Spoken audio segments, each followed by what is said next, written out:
Hey everybody, this is Gandeh from GameCanon.co.uk. This is the next installment in my Planetside 2 Basics series. We're going to look at resources, the map, and factions in this video. So just helping you get to grips with the game, hopefully sorting out any confusions you have at present, because some of the aspects can be a bit daunting.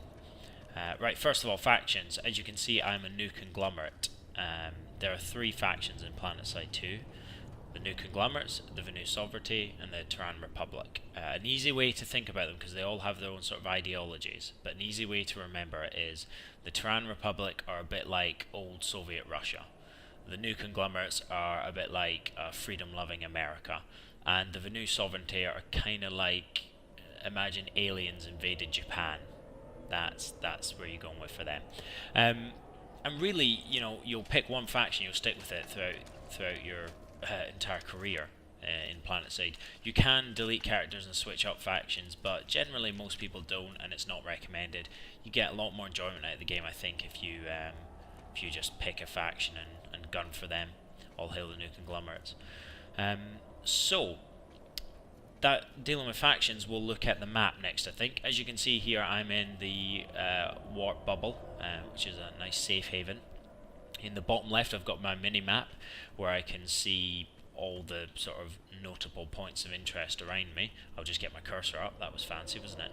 Yeah, you can see here on the mini-map, I can see where I could get an aircraft from. They're depicted as planes, and then there's the gun symbols. That's for the weapons terminals. And of course a compass up the top. When referring to north, south, east and west, I tend to deal with the mini-map as a static format rather than thinking what the north of the continent is, but you'll find your own way. Okay, above that, in the bottom left, you've got the resources. I'll cover them next, but I want to point out that they are there, they're visible to you if you want to have a quick look at them, and also your cert points are there as well. You also have an option to bring up the map in a nice larger view, which we'll look at now. So, as you can see, your character is depicted by an orange arrow on the map. You can see I'm in the NC Warp Gate down there. And this is our continent as a whole. Now, on launch, Planetside will have we hope we'll have three continents. There's talk that there might be only two on release, but we're going to go on the basis that there'll be three. There'll be three continents on the planet or axis, okay? And we're looking at one of those continents now. Each continent is divided into territories, and these territories are basically grouped hexagons. So you can see it's kind of made up like a honeycomb, lots of individual hexagons, but they're actually grouped together into larger, what we call territories. Okay. Now the reason for this is influence. When you're capturing a base, it works on influence. So if the NC were to have a go at the Xenotech lab here, we would gain a certain amount of influence points because we have two adjoining territories, and this would reduce the time it took to capture it. Obviously, the Venu would have a very good chance attacking it because they've got 5 adjoining territories. Okay, so that's the basics of influence. Each territory also has a resource attributed to it. Okay, as long as your faction holds that territory, you will accumulate a percentage of that resource. Now, the continents themselves are 8 kilometers by 8 kilometers, so that's 64 square kilometers of playable area. Because of the warp gates, each faction has a foothold on the continent, so you can never really be kicked off of it, although if you get pegged back to your sort of foothold, it's going to be really difficult. You're going to rely on the other continents building up resource in order to really attack out on the continent again. And we'll go into that a bit more when I talk about resources and the effect on them. So as I said, your capture times are drastically affected by your influence. Now, if we were to try and have a go at one of the points up here, say we're going to send in a special ops crew and we wanted to go for Camp Connery, we could take it, but because there's no adjoining territory, the capture time would be something like 45 minutes. If we go on the documentation we have at the moment, if you have 100% adjoining territories around an objective, the capture time will be 5 minutes. Okay. If you have 0%, it will be 45 minutes. If you've got 50%, so half the adjoining hexagons belong to your faction, then it'll be 10 minutes capture time. Okay, so you start to see the importance of working strategically. Yeah, it can be beneficial to go and have a 45-minute capture time if you think you can defend it, if you've got a big enough crew, because it will give you a starting point somewhere else on the map and make it really difficult for that faction. But then you yourself are spreading yourself thin. So just things to think about. Now the resources. The resources can be seen here on the right hand side, broken down. You can see we have at the top Araxium, denoted with a blue icon. That Araxium is basically used for infantry and vehicle weapons, vehicle attachments, and certain vehicles and implants. Next one down is green, and it's polymers. That's used for grenades, proximity mines, and certain vehicles as well. The next one down is an orange icon, and that's catalysts, and that's mainly used for heavy assault vehicles. The alloys, I'm not actually sure what it is they're used for at present. It's possible it's something that is not released yet. It could be maybe hot drops or something. I don't know. If you do know, leave a comment so that everyone can thumb up and we can all learn from the experience.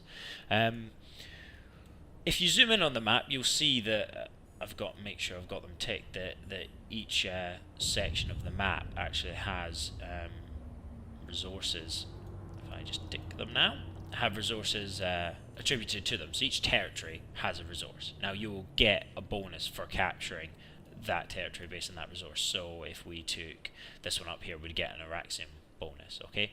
And then your faction is given that over time. So for example, at the moment, the NC are going to get plus 20 Araxium every time it takes over. They're going to get plus 24 polymers, plus 24 catalysts, and plus 54 alloys. There seems to be some patterns over resources in certain areas. Araxium seems to always be in the larger areas. It is one of the most important resources. The reason that it's therefore in a larger area is because the larger areas are larger bases. Therefore, they have more objectives you need to conquer in order to take the whole facility. And obviously, they're a larger fighting area. Whereas things like alloys are a lot more secluded locations, or very small bases. And obviously, at the moment, because we're not really sure what alloys are used for, not many people would necessarily care about recapturing a facility way down here that just had a sort of 7 alloy bump in it. But it's all strategical, because if you take an alloy base down here, then that's going to severely affect your influence on taking the much larger Paris Amp station, which has an Araxium bonus. So it's all about the tactics. Yeah, so that's the basic map view. Important points to remember about the map view is I like to keep everything ticked so I can see exactly what's going on. The main things to look at are obviously the resources, because they will come into play later on in the game. Hotspots, very important as well. You can redeploy using this button in the bottom right, and you can redeploy at a hotspot. Now hotspots are basically created when your faction's players having encountered fighting. So I could drop into any of these areas with a hotspot, but that could just be a small group of 5 NC who've flown in on an aircraft and gotten a bit of a scrap, and a hotspot's been created. If I drop there, I'm going to have no backup, no other spawns around me, and possibly no NC by the time I actually drop there. So, think about where you're dropping. Yeah, it is good if they're on the front line. I'd maybe drop in at this tech plant, because that's one of our forward operating bases at the moment, and if it's under attack, I want to help defend it. I don't think I'd be dropping on the Crown, not unless I knew there was a special op team trying to take it. Another note on that influence: if you actually just hover over the territories, you will see the influence divided on the left hand side, and also the resource that you'll gain from it. So I can see it's this one. This compensation is 50% NC, 50% TR. So you don't have to go counting blocks or trying to work it out. You can just get a nice handy tooltip on the left there. Okay guys, well I think I've covered everything I want to cover on the map and the resources. Hopefully that's helpful for you.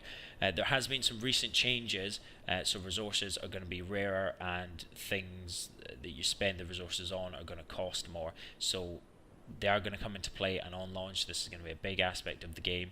it's about time we got used to checking on what resources we're fighting for and where we're getting them from. I'm gonna shoot off now because it looks like the NC are in trouble. I'm gonna have to get some kit out and help out. So stay tuned. I've got more basics coming soon. Check the website, check the YouTube channel, and thanks for watching. Cheers.